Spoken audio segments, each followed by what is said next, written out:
Boas-vindas à Know Now Educação Corporativa. Eu sou Renato Martinelli, CEO e fundador da Know Now, mas também palestrante, mentor, consultor, professor, e estou aqui com esse material, com esse conteúdo exclusivamente preparado para você que é do time da Carlsons, sobre vendas consultivas. Esse vai ser um assunto que a gente vai começar a tratar agora, né, de forma antecipada, mas que a gente vai trabalhar muito e muito mais no detalhe no workshop prático, imersivo e presencial que vai acontecer durante a EVEC 2025. Então, vamos lá conhecer um pouquinho mais sobre esse tema tão relevante para a gente lidar com os desafios de mercado, com as necessidades e exigências dos clientes e, ao mesmo tempo, conseguirmos ter mais resultados, mais sucesso e mais vendas, além de ter mais clientes satisfeitos. Então, acho que o primeiro ponto que eu quero trazer aqui como reflexão para a nossa conversa é exatamente esse. Você sabe o que diferencia as vendas consultivas da venda tradicional? Não é apenas um jogo de palavras, mas uma mudança de postura, de atuação e de processo. Então, quero te contar, começando aqui, sobre a nossa clássica venda tradicional. Nessa hora, muitas vezes o cliente entra em contato para saber da gente se nós trabalhamos com um determinado produto, se temos a quantidade, se tem estoque, qual que é o prazo de entrega, qual que é o preço, condição de pagamento, enfim. Então, normalmente vendedores que atuam na venda tradicional usam pouco tempo na abordagem, né, no quebra-gelo, para gerar alguma rápida conexão. Depois faz algumas perguntas básicas sobre necessidades, qual a quantidade, para quando precisa, enfim, mas né, bem focado assim diretamente no tema, né, do que o cliente precisa de demanda, por exemplo, quantidade de ferramentas, né, e logo depois investe tempo, saliva, né, fazendo toda uma apresentação sobre a empresa, sobre os produtos, né, e investe ainda muito tempo, muita energia para tentar fechar negócio enquanto o cliente está falando que tem um concorrente mais barato, ou outro que entrega mais rápido, e assim por diante. Então, na verdade, essa venda tradicional é uma venda transacional. É basicamente da transação comercial. O que isso significa? Que o cliente quer está procurando produto, ele vai fazer cotações, ele provavelmente vai pelo menor preço. Então, só que nem sempre a gente tem o menor preço, mas a gente precisa ter o melhor preço. E o melhor preço é uma relação de custo-benefício e não necessariamente o mais barato. Então, para a gente entender como essa melhor conta de custo-benefício funciona para o cliente, nós precisamos trabalhar a venda consultiva. E aqui, essa pirâmide invertida mostra para a gente, basicamente, né, a grande mudança que precisa acontecer quando a gente atua desta forma mais consultiva, é investir mais tempo no relacionamento e no diagnóstico de necessidades, de entendimento sobre as dores, os desafios, as preocupações, os problemas do cliente, do porquê que ele entrou em contato, ou nós ligamos ou contatamos esse cliente para saber o que precisa, né, quais são as principais dificuldades, né, mais do que isso, não é só uma venda de produto, mas você vende uma solução, né? Então, aqui tem uma mudança bastante significativa. Ao invés de você gastar a sua saliva e a sua apresentação, né, tentando convencer o cliente de que a sua recomendação é a melhor, você deve investir mais tempo fazendo perguntas, sondando as necessidades, tentando identificar os problemas e desafios do cliente, porque a partir do momento que a gente consegue fazer com bastante competência esse trabalho, aí a solução vai ser percebida como uma solução de valor, relevante. E aí o fator preço vai ser menos importante na cabeça do cliente. Sempre o preço vai contar. Mas na hora que o cliente percebe que você é uma pessoa que conhece do assunto, que tem autoridade, que entendeu as necessidades e consegue oferecer o melhor tipo de solução, que é um combinado de produtos, serviços e o seu próprio atendimento, né, a chance de perceber valor, de enxergar benefícios e reduzir a pressão de preço acaba acontecendo de forma mais natural. Ou seja, o tempo que você gastava para convencer o cliente de apresentar e fechar negócio, agora ele deve ser muito mais utilizado para fazer perguntas, entrevistas e só depois apresentar a solução, mas o cliente vai estar tão aberto a receber essas, essas soluções, a sua proposta, que aí o fechamento vai acontecer de forma mais natural e você vai fechar mais negócios. Quer ver como? A gente precisa descobrir melhor as necessidades dos clientes. A gente não está aqui apenas para tirar pedido e anotar ali no papel a cotação que o cliente quer que a gente faça para ele. Então, quantidade de ferramentas, qual é o preço, prazo de entrega, forma de pagamento, né? Essas informações são básicas. O que a gente precisa é entender os motivos pelos quais o cliente precisa comprar ferramentas, com que frequência, quais são as questões mais relevantes? Então, para isso, a gente tem que mergulhar, tem que investigar, temos que ser grandes detetives dos clientes para fazer as perguntas certas, para extrair as informações mais relevantes. E é assim que a gente joga o jogo das vendas consultivas, sabendo fazer perguntas, trabalhando a nossa escuta, ouvindo mais, falando menos, mas quando falar, sermos mais precisos, mais assertivos de acordo com a necessidade do cliente. Então, existe uma técnica muito poderosa que eu quero contar para você aqui sobre como fazer essas perguntas que podem te ajudar a lidar melhor ainda com os seus desafios, atingir seus resultados, superar as metas e ter clientes mais satisfeitos. Vamos conhecer? Trata-se da técnica de vendas consultivas chamada Spin Selling. Ela foi criada lá nos Estados Unidos há um certo tempo, mais ou menos na década de 1990, por um autor chamado Neil Hackham. Mas apesar de parecer uma coisa antiga, ela ainda é muito atual. Então, o que a gente tem aqui de entendimento sobre essa metodologia é que são quatro tipos de perguntas. E aí que formam, né, essa sigla. Então, a primeira é uma pergunta S de situação. Aqui ajuda você a entender um pouco melhor o cenário que o cliente está atravessando, como é que está o momento atual, né, para você ter um contexto, ter um cenário, ter um entendimento mínimo do porquê que esse cliente precisa de produtos, serviços, por exemplo, que a Calçons oferece. Mas depois é importante a gente avançar para a pergunta sobre problemas, para identificar quais são os principais problemas, desafios, necessidades desse cliente, né? Então, aqui a gente precisa entender quais são as dificuldades, né? E que talvez o cliente nem tenha percebido, mas que aí faz parte da nossa atuação consultiva, saber fazer essas perguntas para identificar a necessidade que o cliente mais precisa resolver. A terceira pergunta é de implicação. Implicação, entenda da seguinte maneira: enquanto um problema não for resolvido, podem acontecer consequências negativas. Ou seja, né, enquanto o cliente, por exemplo, tem um problema em relação a estoque de ferramentas, né, qual seria uma possível implicação?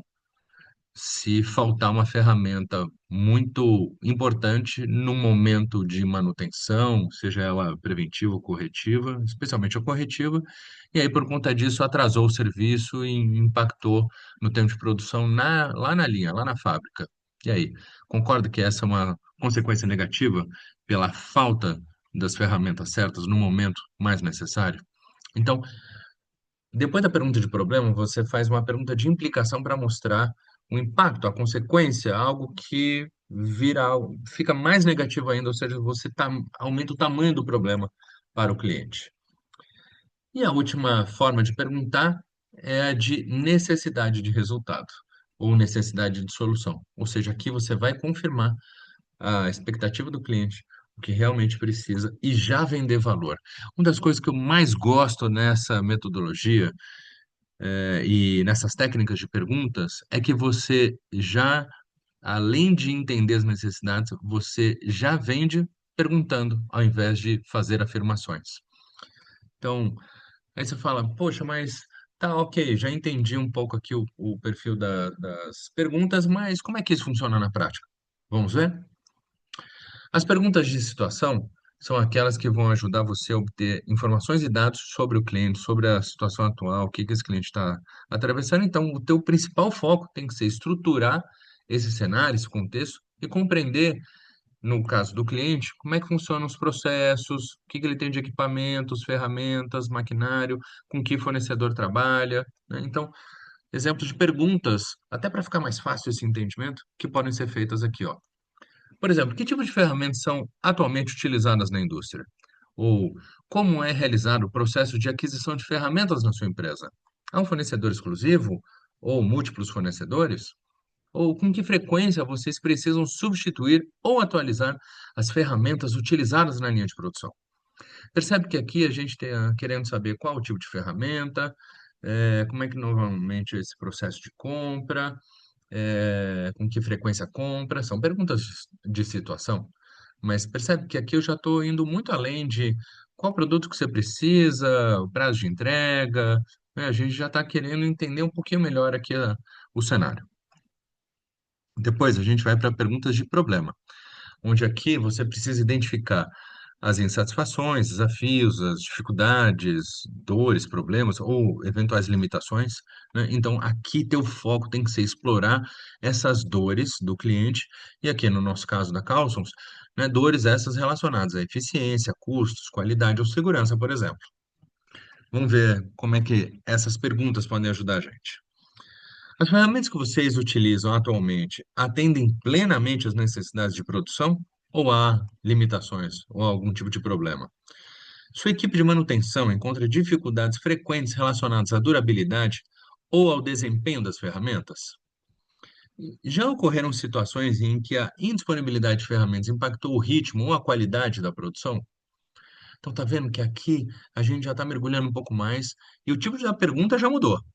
Então, a gente, na verdade, aqui quer identificar quais são os desafios que esse cliente está passando. E aí, com base nessas respostas, você dá sequência aqui no SPIN, né, nas perguntas de implicação e de necessidade de resultado. Como?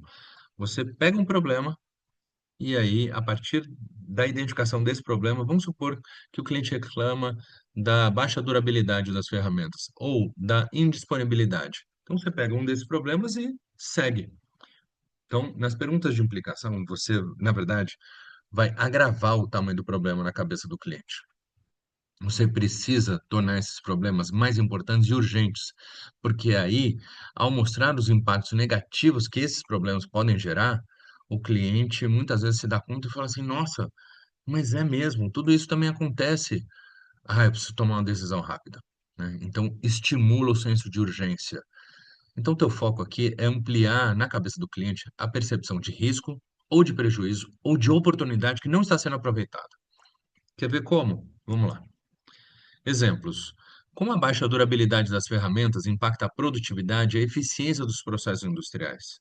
Qual é o impacto financeiro de paradas não programadas causadas por falhas ou quebras de ferramentas? De que forma a utilização de ferramentas inadequadas pode comprometer a qualidade final dos produtos? Quais riscos a sua empresa corre em termos de segurança do trabalho se continuar utilizando ferramentas que não oferecem a melhor ergonomia ou resistência? Então, tá vendo que aqui a gente pega um problema, amplia o tamanho do problema, usando perguntas que mostram possíveis consequências negativas. Se esse cliente está passando por isso, aí a gente só vai saber com a resposta que ele der das perguntas de implicação. Se ele responder assim, por exemplo, não, a durabilidade das ferramentas me atende hoje. Ok, então beleza. Vou seguir para outro problema, não vou ficar investindo nisso. Por quê? Porque o cliente já sinalizou que isso não é uma grande preocupação. E você tem que ir aonde é prioridade. Aí você fecha com perguntas de necessidade de solução. Aqui, você tem um grande objetivo de levar o cliente para verbalizar os benefícios e vantagens de resolver o problema. Ou seja, aqui, nesse tipo de pergunta, você já vai estimular a valorização da solução e ainda consolidar o interesse, deixar já esse processo mais amarrado para esse cliente fechar com você. Exemplos de perguntas aqui, ó. Se a sua empresa pudesse contar com ferramentas de maior durabilidade e resistência, quais seriam os ganhos operacionais? Percebe que a gente pegou aqui algo que era do negativo e transformou isso para um propósito positivo, com foco em solução. Como a redução de paradas não programadas e manutenção corretiva impactaria a produtividade e o custo operacional da sua indústria? Que benefício sua equipe de produção obteria com ferramentas que proporcionassem maior precisão e ergonomia? Ou, se fosse possível, estabelecer uma parceria com um fornecedor que ofereça suporte técnico especializado e prazos de entrega mais rápidos. Isso traria mais segurança e previsibilidade para a sua operação? Olha, pensa comigo. Dificilmente o cliente vai falar não nessa hora. O cliente tende a concordar com você e, inclusive, até complementar na resposta, dizendo como isso traria mais segurança, previsibilidade, ou maior precisão e ergonomia, ou aumento de produtividade, ou ganhos operacionais. Então, a partir do momento que o cliente começa a te responder, te dar informações sobre isso, passando pelo processo de situação, problema, impacto, implicação e necessidade, você tem grande chance de aumentar o teu processo de fechamento, de taxa de conversão, vender mais, vender melhor, ter clientes mais satisfeitos, aumentar teu faturamento, aumentar tua rentabilidade. De forma resumida, aqui posso te contar então que o S é para identificar a situação atual, o P é para identificar o problema, o I é para identificar as implicações e o N é para vender a necessidade de solução, mas tudo isso usando perguntas. Então, por exemplo, quais ferramentas são mais utilizadas aí na sua empresa? E aí vai detalhar, né, os produtos, etc. Há dificuldades com a durabilidade das ferramentas? Você enfrenta problemas em relação à produtividade ou indisponibilidade? Enfim, aí você escolhe um problema para começar a investigar aqui. Se, por exemplo, esse cliente falou o problema de durabilidade, você pode perguntar como é que isso afeta a sua produtividade. Ou seja, consequência possivelmente negativa enquanto o cliente tiver esse problema, que ganhos obteria com ferramentas mais duráveis. Ou seja, aqui a gente está falando da mesma situação, mesmo grande tema, né, sobre durabilidade das ferramentas. Então, mostramos a consequência negativa, mas também mostramos no final a solução que o cliente quer. E no final das contas, o cliente não quer falar de problema. Ele quer a solução e quer a solução rápida, pronta, o quanto antes. Mas para nós, vendedores, é muito importante, eu diria que é extremamente relevante você aprofundar o entendimento sobre as necessidades do cliente, por isso fazer as perguntas, porque aí você ganha muito mais conhecimento, passa a ter muito mais credibilidade e, mais do que isso, você conseguir melhores resultados, porque o cliente percebe que você está interessado em entender melhor para fornecer a solução mais adequada. E, afinal de contas, o cliente quer resolver as coisas, não quer? A gente está aqui para resolver também. Só que a maneira como a gente pode resolver é sair da venda tradicional, transacional e fazer mais perguntas para ser mais consultivo e vender mais e melhor. Pergunta para você: você já fazia essas perguntas? Você já conhecia essa técnica? Eu quero te fazer um convite. Como você sabe muito bem, em breve estaremos juntos presencialmente nesse workshop, onde eu vou detalhar muito mais, vou dar mais exemplos e faremos várias atividades sobre as perguntas SPIN e a venda consultiva. Então, considerando a sua experiência profissional, convido você a pensar nos principais problemas enfrentados pelos clientes que você atende hoje, ou que você já viu aí dentro da empresa, e quais são as possíveis consequências que podem acontecer enquanto o cliente não resolve esse problema em questão. Porque aí, você trazendo essas informações no dia do workshop, nós vamos utilizar tudo isso para desenvolver ainda mais seus conhecimentos, a sua habilidade em vendas consultivas, aplicando os exemplos reais nessa metodologia, aprendendo a utilizar as perguntas para vender mais e melhor. Conto com você, conto com a sua participação e aguardo os seus comentários e as suas informações aqui para a gente fazer um grande trabalho juntos no dia do nosso workshop. Grande abraço, sucesso e até lá.